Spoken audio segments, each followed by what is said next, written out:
দেখে কি মনে হচ্ছে এই গোলাপ জামুনগুলো আটা দিয়ে বানানো? বিশ্বাস হচ্ছে না তো?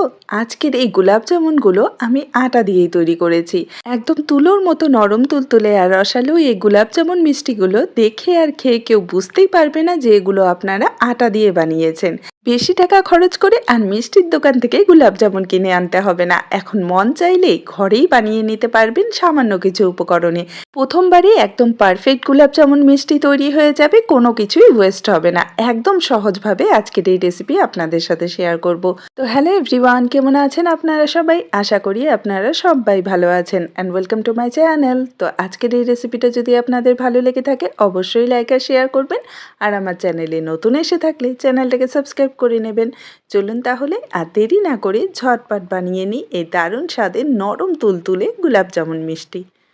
তো এই মিষ্টি বানানোর জন্য প্রথমেই আমাদের লাগবে আটা। এখানে আমি মেজারিং কাপে মেপে হাফ কাপ আটা নিয়েছি। আপনারা যে কোনো চায়ের কাপ বা বাটিতে মেপে কিন্তু উপকরণগুলো নিয়ে নিতে পারবেন। খেয়াল রাখবেন আটাটা অবশ্যই মেপে নিতে হবে। এখানে আমি আশীর্বাদ আটাটা নিয়েছি, আপনারা যে কোনো প্যাকেটের আটা বা খোলা আটা যেটা খুশি নিয়ে নিতে পারবেন, ঠিক আছে? এখন এর মধ্যে দিয়ে দিচ্ছি হাফ কাপ গুঁড়া দুধ। এখানে আমি আমুলের গুঁড়া দুধটা নিয়েছি, আপনারা যে কোনো ব্র্যান্ডের গুঁড়া দুধ নিয়ে নিতে পারবেন। অবশ্যই কিন্তু মেপে নিতে হবে, কারণ হাফ কাপ আটার জন্য হাফ কাপ গুঁড়া দুধই কিন্তু লাগবে। এর সাথে আমি সামান্য একটু লবণ দিয়ে দিচ্ছি, মিষ্টি জিনিসে লবণ খেতে পছন্দ না হলে স্কিপ করতে পারবেন। এখন দিয়ে দিচ্ছি এর মধ্যে 1/4 টিস্পুন বেকিং সোডা। এখানে আমি মেজারিং চামচেও মেপে দেখাচ্ছি, আর তার সাথে নর্মাল যে আমাদের বাড়িতে খাওয়ার চামচ থাকে ছোট টিস্পুন যেটা, সেটাতে মেপেও কিন্তু আমি দেখিয়ে দিচ্ছি। তো এখানে 1/4 টিস্পুন মানে 4 ভাগের 1 ভাগ আমাদের বেকিং সোডা দিতে হবে, ঠিক আছে? বেকিং পাউডার কিন্তু অ্যাড করা যাবে না, বেকিং সোডা। তো এখন সব শুকনো উপকরণগুলোকে খুব ভালো করে একটু মিশিয়ে নিচ্ছি। তো এই যে দেখুন এখানে ভালো করে মেশানো হয়ে গেছে। এখন এর মধ্যে আমি দিয়ে দিচ্ছি 2 চামচ ঘি। এখানে আমি ওই ছোট চামচ দিয়ে মেপে 2 চামচ ঘি দিয়ে দিচ্ছি, আর ঘিয়ের জায়গায় কিন্তু সাদা তেল দিতে যাবেন না, তাহলে মিষ্টিটার টেস্টটা একদমই ভালো আসবে না। অবশ্যই ঘিটা দেওয়ার চেষ্টা করবেন। এখন খুব ভালো করে ঘিটাকে আটা আর গুঁড়া দুধের সাথে মিশিয়ে নিতে হবে। একটু সময় নিয়ে এই কাজটা করবেন যাতে খুব ভালো করে ঘিটা সব জায়গায় ছড়িয়ে যায়। তো এই যে দেখুন এখানে খুব ভালো করে আমি ঘিটাকে মিশিয়ে নিয়েছি আটা আর গুঁড়ো দুধের সাথে। তো এখন আমরা এর মধ্যে দিয়ে দেব দুধ। এখানে আমি আগে থেকে জাল করা দুধ নিয়েছি, আর এটা কিন্তু একদম রুম টেম্পারেচারে আছে, না ঠান্ডা না গরম। তো হাফ কাপের মতো আমি দুধ নিয়েছি, পুরোটাই একবারে দিচ্ছি না, অল্প অল্প করে দিয়ে এটাকে আমরা মেখে নেব আর একটা সফট ডো তৈরি করে নেব। সফট বলতে একদমই নরম, মানে একটা আঠালো ডো কিন্তু আমাদের তৈরি করে নিতে হবে। তো দুধটা কিন্তু একবারে দিতে যাবেন না, কারণ হাফ কাপ দুধ এখানে পুরোটা লাগবে না।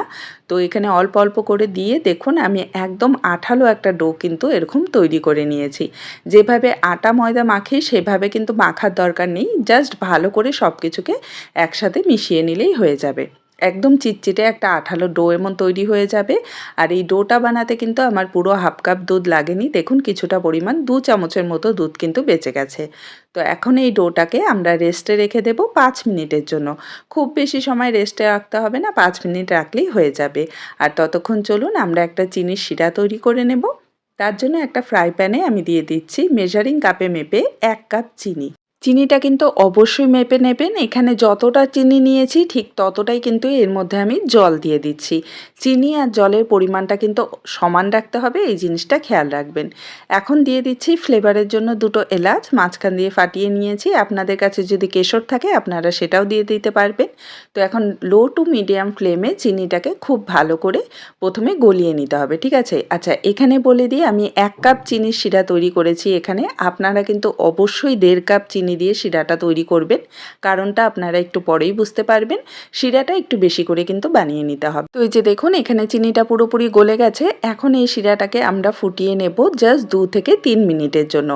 একদম কিন্তু খুব বেশি আঠালো শিরা আমাদের দরকার নেই, আমাদের একদম হালকা একটা চিপচিপে শিরার দরকার। মানে দুটো আঙ্গুলের মাঝে নিয়ে দেখবেন যে একটু আঠালো, জাস্ট একটু চিপচিপে মনে হবে, তখনই বুঝবেন যে শিরাটা রেডি হয়ে গেছে। খুব বেশি আঠালো শিরা কিন্তু এখানে তৈরি করা যাবে না। গোলাপ জামুন মিষ্টির জন্য সবসময় হালকা শিরা বানিয়ে নিতে হবে। তো এখানে শিরাটা রেডি হয়ে গেছে। তো এখন গ্যাসের ফ্লেমটা অফ করে দিচ্ছি, আর এর মধ্যে সামান্য আমি একটু অরেঞ্জ ফুড কালার দিয়ে দিচ্ছি, কারণ আমার কাছে কেশর ছিল না। যদি কেশর থাকে তাহলে এই ফুড কালারটা দেওয়ার কোনো দরকার নেই, এতে মিষ্টিটার মধ্যে খুব সুন্দর একটা কালার চলে আসবে। তো এই যে দেখুন এখানে ভালো করে আমি মিশিয়ে নিয়েছি। এখন এটাকে ঢাকা দিয়ে সাইডে রেখে দিচ্ছি। অন্যদিকে এখানে 5 মিনিট হয়ে গেছে, ডোটা রেস্টে রেখেছিলাম। আর এই যে দেখুন আঠালো যে ভাবটা ছিল সেটা কিন্তু একদমই নেই, হাতের মধ্যে লেগে ধরছে না। তো এখন এই ডোটাকে খুব ভালো করে একটু মেখে নিতে হবে, একদম স্মুথ করে নিতে হবে, ঠিক আছে? একটা সফট ডো তৈরি করে নিতে হবে। তো একদমই লেগে ধরবে না হাতে, খুব সহজেই কিন্তু ডোটা তৈরি হয়ে যাবে। এই যে দেখুন একদম সফট ডো তৈরি হয়ে গেছে। তো এখন এখান থেকে আমি ছোট ছোট লেচি কেটে নিচ্ছি, মানে এক সাইজের মিষ্টিগুলো তৈরি করে নেব, ঠিক আছে? তার জন্য এইভাবে ছোট ছোট করে লেচিগুলো কেটে নিচ্ছি। আর হাফ কাপ আটা দিয়ে কিন্তু এখানে কম করে 12টা থেকে 13টা কিন্তু মিষ্টি তৈরি হয়ে যাবে ছোট সাইজের। 15টাও তৈরি করে নিতে পারেন যদি একটু ছোট করে বানান। আমি এখানে মিডিয়াম সাইজের বানাচ্ছি, তো 11টার মতো হয়েছে। তো একটা লেচি নিয়ে আমি এটাকে ভালো করে এভাবে দেখুন প্রেস করে কিন্তু এটাকে আমি রোল করছি, ঠিক আছে? আমি একটু লম্বা শেপের আর কি গোলাপ জামুনটা তৈরি করছি। আর এই গোলাপ জামুন মিষ্টিটা তৈরি করতে কিন্তু কোনো রকম অসুবিধা হবে না, কোনো রকম ফাটলও হবে না, যদি ডোটা সফট থাকে। কোনো রকম ক্র্যাক আসবে না। শুধু ভালো করে ডোটাকে তৈরি করে নেবেন, তাহলেই দেখবেন খুব সহজেই শেপটা দিয়ে নিতে পারবেন, আর কোনো রকম আর কি মিষ্টিটার গায়ে ক্র্যাক ধরবে না। এই যে দেখুন সবগুলো মিষ্টি আমি তৈরি করে নিয়েছি। এখন এই মিষ্টিগুলোকে কিন্তু সাথে সাথে আমাদের ভেজে নিতে হবে, রেখে দেওয়া যাবে না। তার জন্য একটা কড়াইতে আমি পরিমাণ মতো তেল খুবই হালকা গরম করেছি। আপনারা দেখেই বুঝতে পারছেন আমি মিষ্টিটা দিয়েছি, একদম ছোট ছোট বাবল বের হচ্ছে। আর গ্যাসের ফ্লেমটা কিন্তু একদম লোতে আছে। তো লো ফ্লেমেই কিন্তু তেলটাকে জাস্ট একটু হালকা গরম করে নিয়ে মিষ্টিগুলো দিয়ে দিতে হবে। আর দেওয়ার পর কিন্তু সাথে সাথে নাড়াচাড়া করা যাবে না। কিছুক্ষণ বাদে একটা চামচ দিয়ে প্রথমে তেলটা এভাবে নাড়াচাড়া করে নেবেন। এতে মিষ্টিটার নিচের দিকটা একদম মানে কি বলবো আর লেগে ধরবে না, খুব সহজেই এটা ছেড়ে যাবে। তারপর চামচ দিয়েই মানে চামচের উল্টো পাশটা দিয়ে এভাবে নাড়াচাড়া করে মিষ্টিটাকে ভেজে নিতে হবে। তো খেয়াল রাখবেন নাড়াচাড়াটা একটু হালকা হাতে করবেন প্রথম দিকে, যাতে চারদিক দিয়ে খুব সুন্দর কালার চলে আসে। তো এই যে দেখুন অলরেডি কিন্তু গোলাপ জামুনের কালারটা চলে এসেছে। তো এটাকে আর বেশি সময় আমরা ভাজবো না, সাথে সাথে তুলে নেব, কারণ খুব তাড়াতাড়ি লাল হয়ে যায়। তো এখানে মিষ্টিগুলো আমি তুলে নিচ্ছি। আর পরে মিষ্টিগুলো ভাজার আগে কিন্তু অবশ্যই গ্যাসের ফ্লেমটা বন্ধ করে দেবেন, তেলটাকে একটু ঠান্ডা করে নিয়ে তারপর মিষ্টিগুলো ভেজে নেবেন। তো এই যে দেখুন শিরার মধ্যে আমি এই মিষ্টিগুলো দিয়ে দিচ্ছি। আর শিরাটা কিন্তু এখন হালকা গরম আছে, আর মিষ্টিগুলো কিন্তু একদম পুরো গরম। তো এই জিনিসটা খেয়াল রাখতে হবে, শিরাটা যদি ঠান্ডা হয়ে যায় তো সামান্য একটু গরম করে নেবেন।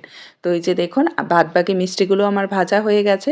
আর মিষ্টিগুলো কিন্তু ভাজার সময় অনেকটা ফুলে গেছে, আর এগুলো রস টেনে কিন্তু আরও ফুলে যাবে।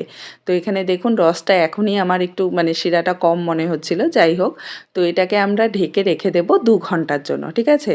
তো এখানে আমি 1 ঘন্টা পর আপনাদের দেখাচ্ছি, দেখুন পুরো শিরা কিন্তু টেনে নিয়েছে। তার জন্য আমি আপনাদের আগেই বলেছি যে 1.5 কাপ চিনির কিন্তু আপনাদের শিরা তৈরি করতে হবে। তো এখানে আরও কিছুটা শিরা আমি বানিয়ে নিয়েছিলাম, তো সেটা দিয়ে দিচ্ছি। এখন এই মিষ্টিগুলোকে আমি ঢেকে আরও 1 ঘন্টা রেখে দেব। 2 ঘন্টা কিন্তু রাখতেই হবে, যাতে মিষ্টিগুলো খুব ভালো করে শিরাটা টেনে নেয়। তো এখানে আমি ঢাকা দিয়ে এভাবে 2 ঘন্টার জন্য রেখে দেব। যেহেতু আমরা আটা দিয়ে মিষ্টিগুলো বানিয়েছি, তাই 2 ঘন্টা কিন্তু রেস্টে রাখতেই হবে। আর ব্যাস 2 ঘন্টা পরেই কিন্তু একদম মিষ্টিগুলো তৈরি হয়ে যাবে। আর এই যে মিষ্টিগুলো ফুলে কিন্তু সাইজে একদম ডাবল হয়ে গেছে। আপনারা দেখেই বুঝতে পারছেন কতটা পরিমাণ শিরা টেনে নিয়েছে।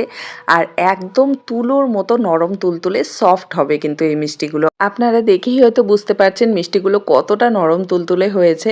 আমি আপনাদের একটা কেটেও দেখিয়ে দিচ্ছি যে ভিতর পর্যন্ত কিন্তু খুব ভালো করে রসটা টেনে নিয়েছে। একদম সফট আর রসালো কিন্তু এই মিষ্টিগুলো তৈরি হয়ে যাবে। উপকরণগুলোর পরিমাপ একটু ঠিকঠাক রাখবেন, আর তার সাথে যেই পদ্ধতিতে আমি এই রেসিপিটা আপনাদের সাথে শেয়ার করলাম সেই স্টেপগুলো ফলো করে একবার জাস্ট বানিয়ে দেখুন, একদম সেম রেজাল্ট আসবে। একদম পারফেক্ট গোলাপ জামুন মিষ্টি কিন্তু তৈরি হয়ে যাবে। কেউ খেয়ে বুঝতেই পারবে না যে এই মিষ্টিগুলো আপনারা আটা দিয়ে বানিয়েছেন। তো আজকের এই রেসিপিটা যদি আপনাদের ভালো লেগে থাকে আমাকে কমেন্টে জানাতে কিন্তু একদমই ভুলবেন না। দেখা হবে আরেকটি নতুন সহজ রেসিপি নিয়ে। ভালো থাকবেন, সুস্থ থাকবেন। Bye bye.